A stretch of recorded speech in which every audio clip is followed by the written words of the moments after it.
یوم آزادی کے موقع پر جموں کشمیر پیس فاؤنڈیشن اور سودیشی سناتن سنگھ بھارت کی جانب سے شری نگر کے تاریخی گھنٹہ گھر لال چوک پر ایک بڑا پروگرام منعقد کیا گیا۔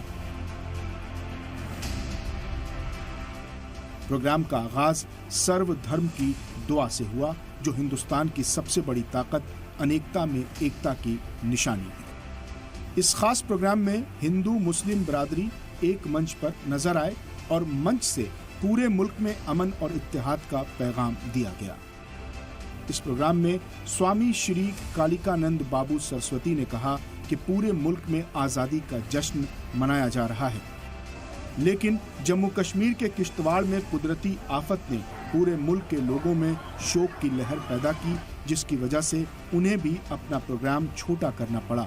انہوں نے کہا کہ وہ ان سبھی پریواروں کے دکھ کے ساتھ ہیں۔